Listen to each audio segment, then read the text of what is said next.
Assalamualaikum warahmatullahi wabarakatuh. Bismillahirrahmanirrahim. Alhamdulillahi rabbil alamin. Wabihi nasta'inu ala umurid dunya waddin. Wa ala alihi wa sahbihi ajma'in. Rabbi shrahli sadri wa yassirli amri wahlul 'uqdatam min lisani yafqahu qawli. Amma ba'du. Pemirsa yang dirahmati Allah Subhanahu wa taala. Alhamdulillah, puji syukur kepada Allah Subhanahu wa taala yang mana karena limpahan rahmat dan nikmatnya kepada kita semua, sehingga pada sore hari ini kita bisa menikmati nikmat dari Allah Subhanahu wa taala, yaitu menunggu datangnya buka puasa. Salawat dan salam semoga dilimpahkan kepada junjungan Nabi Agung kita Muhammad Sallallahu Alaihi Wasallam, kepada keluarga, para sahabat, tabi'it tabi'in, dan para pengikut yang setia sampai akhir nanti. Pemirsa yang dirahmati Allah Subhanahu wa taala, sebuah informasi terdengar di kalangan masyarakat Madinah, yaitu perjalanan Rasulullah Shallallahu Alaihi Wasallam yang sedang melaksanakan hijrah dari Mekah ke Madinah. Informasi ini viral di kalangan masyarakat Madinah. Setiap satu orang ketemu yang lainnya membicarakan bahwasanya Nabi Muhammad Shallallahu Alaihi Wasallam sedang dalam perjalanan hijrahnya. Ketika kelompok satu dan kelompok yang lain bertemu, mereka juga membincangkan Nabi Muhammad SAW sedang hijrah dari Mekah menuju ke Madinah. Informasi ini, kabar ini itu meluas di kalangan masyarakat Madinah, sampai pada seorang cendekiawan muda Yahudi juga mendengar terkait dengan kabar bahwasanya Nabi Muhammad SAW sedang perjalanan hijrah dari Mekah ke Madinah. Cendekiawan muda Yahudi ini dari Bani Qainuqa yang bernama Al-Hasim bin Salam. Al-Hasim bin Salam ini sangat penasaran dengan Nabi Muhammad SAW terkait dengan perilaku dan tampangnya seperti apa. Ini menjadi pertanyaan bagi Al-Hasim bin Salam. Tibalah saatnya Nabi Muhammad SAW tiba di Madinah, dikawal oleh kaum muhajirin, sahabat-sahabat Rasulullah Muhammad SAW, dan disambut oleh kaum Ansor yang sangat cinta kepada Nabi Muhammad SAW. Kedatangan Nabi Muhammad di Madinah ini terdengar pula oleh Al-Hasim bin Salam ini. Maka Al-Hasim bin Salam mencoba untuk mendatangi Nabi Muhammad SAW. Karena pengawalan yang ketat, maka tidak serta-merta Al-Hasim bin Salam ini berjumpa kepada Nabi Muhammad SAW. Dengan tekadnya, Al-Hasim bin Salam terus merangsak, mencoba mendekati Nabi Muhammad SAW. Alhasil, Al-Hasim bin Salam menjumpai Nabi Muhammad SAW dan melihat dengan mata kepalanya sendiri. Al-Hasim bin Salam melihat Nabi Muhammad SAW, dilihat dari perawakannya, dilihat dari tampangnya. Al-Hasim bin Salam terpesona dengan sosok Nabi Muhammad SAW. Maka Al-Hasim bin Salam membuat statement, menyatakan diri bahwasanya tidak ada tampang sedikit pun dari Nabi Muhammad SAW tampang seorang pendusta. Ini seorang cendekiawan Yahudi yang menyatakan bahwasanya tidak ada tampang sedikit pun dari Nabi Muhammad SAW tampang seorang pendusta. Al-Hasim bin Salam telah lega mendapatkan jawaban bahwasanya sosok Nabi Muhammad SAW memang sangat mempesona. Rasa penasaran Al-Hasim bin Salam belum terobati. Penasaran yang kedua adalah, apa sih yang disampaikan oleh Rasulullah Muhammad SAW kepada para umatnya? Kata-kata apa sih yang disampaikan?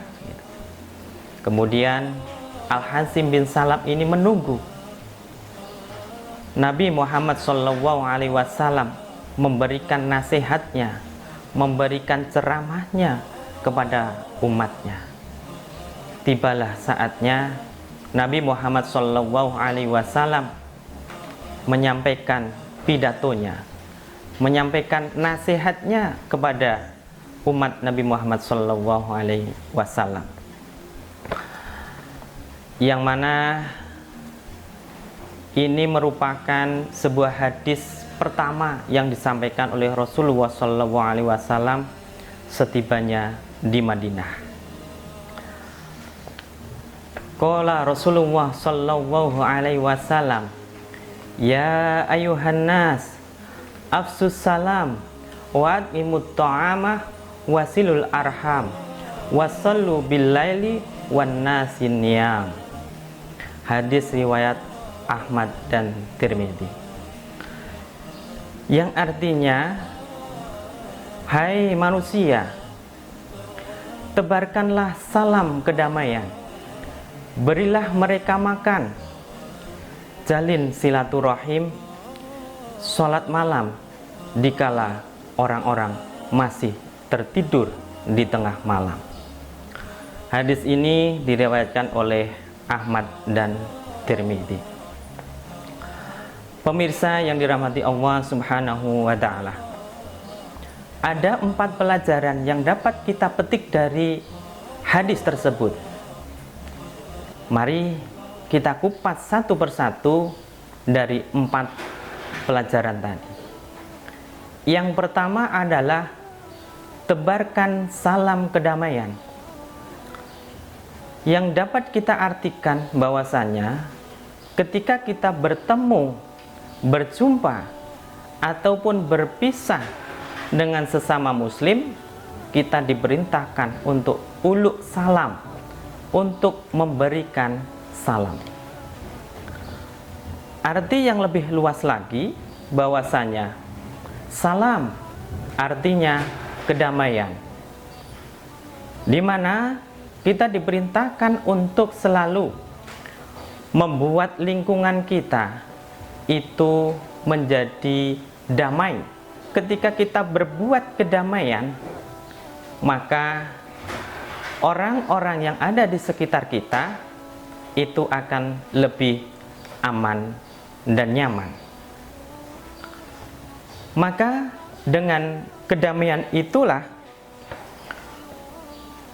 yang dapat merekatkan kasih sayang antara satu dan yang lainnya. Ini sebuah nilai bagi kita, yaitu nilai memberikan salam. Kita menciptakan kedamaian. Nilai yang kedua yaitu wa'at'imut ta'amah. Kita diperintahkan untuk memberikan makan. Dapat kita artikan di sana bahwasanya kita memberikan makanan kepada fakir miskin, kepada orang-orang yang membutuhkan. Arti yang lebih luas lagi bahwasanya memberikan makan ini, memberi pelajaran pada diri kita adalah mendidik kita untuk berempati, mendidik kita untuk berbagi dengan sesama. Maka dengan berempati dan berbagi inilah yang mana kita mampu untuk berbuat banyak kepada lingkungan yang ada di sekitar kita, di mana mungkin mereka mendapatkan rezeki dari Allah Subhanahu wa Ta'ala itu tidak sebesar rezeki yang diberikan oleh Allah kepada kita. Allah Subhanahu wa Ta'ala mengecam orang yang beragama namun tidak mau memberi makan anak yatim dan tidak menyantuni fakir miskin. Maka Allah Subhanahu wa Ta'ala memberikan predikat orang ini, yaitu sebagai orang pendusta. Sebagaimana Allah Subhanahu wa Ta'ala berfirman dalam Quran surat Al-Ma'un ayat 1 sampai 3. A'udzu billahi minasyaitonir rajim. Bismillahirrahmanirrahim. Ara'aital ladzi yukadzibu biddin fadzalikal ladzi yad'ul yatim wa la yahuddu ala ta'amil miskin. Yang artinya, tahukah kamu siapa orang yang mendustakan agama? Mereka itu adalah yang menghardik anak yatim dan tidak menganjurkan memberi makan fakir miskin. Dari pelajaran yang kedua ini, kita memberikan makan apabila ada rezeki yang berlebih dari kita, maka kita sedekahkan kepada orang-orang yang membutuhkan. Pemirsa rahimakumullah, pelajaran yang ketiga yaitu menyambung silaturahim. Dapat diartikan kita bisa untuk menjalin silaturahmi dengan kerabat kita. Arti yang lebih luas lagi, kita bisa mengembangkan, memperluas jejaring saudara-saudara kita. Bahwasanya dengan keluasan dan ketentraman tidak hanya dipenuhi dari segi pemenuhan sandang dan pangan, namun kita bisa terpenuhinya rasa keluasan dan kedamaian, keamanan ini, yaitu dengan kita diakui oleh kelompok kita, kita diterima di lingkungan hidup kita. Oleh karena itu, mari kita jalin tali silaturahim dengan saudara kita, dengan teman-teman dekat kita, dengan teman-teman saudara-saudara dari keluarga, dari ayah ibu kita. Pelajaran yang keempat yaitu sholat malam. Dapat diartikan di sana kita bangun malam hari untuk melaksanakan sholat tahajud, sholat hajat, dan sholat sunat yang lainnya.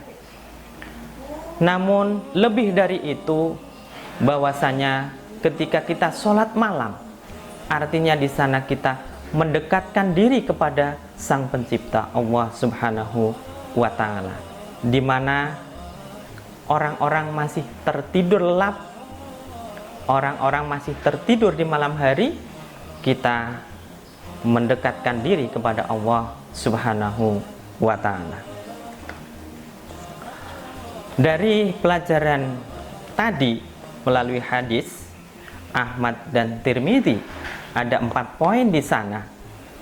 Dan apabila kita sudah merasakan kedamaian hadir di dalam diri kita, kita sudah merasakan rasa empati dan kepedulian kita kepada orang lain, kita juga merasakan begitu nikmatnya hidup berdampingan dengan yang lain, yaitu kita menjalin silaturahim, serta kita manusia dekat dengan Sang Pencipta, dengan Allah Subhanahu wa taala, maka di situ tercipta surga kedamaian.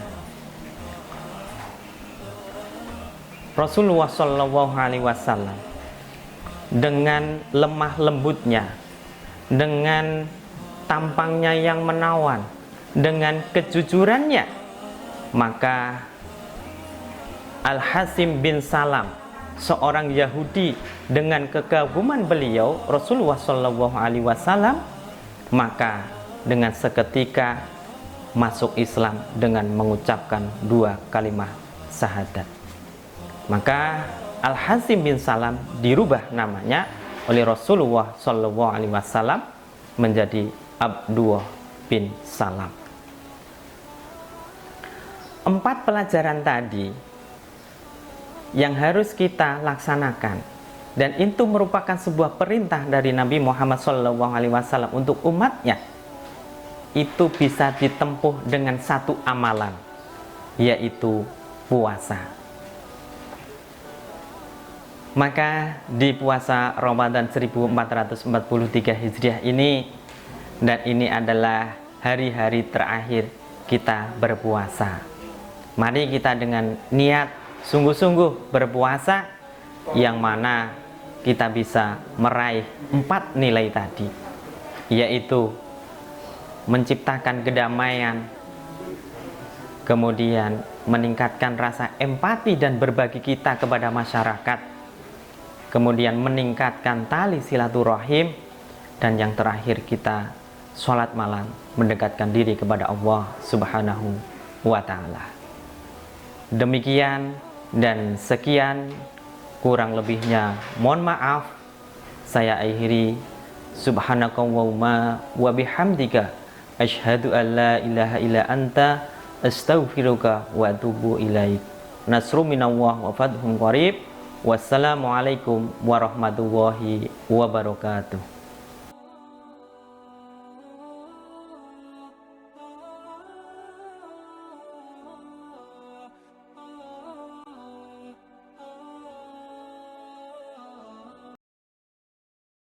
Bismillahirrahmanirrahim. Dhahabat dhama'u wa batallatil 'uruqu wa thabatal ajru insyaallah. Telah hilang dahaga, telah basah kerongkongan. Semoga pahala telah ditetapkan oleh Allah, insyaallah.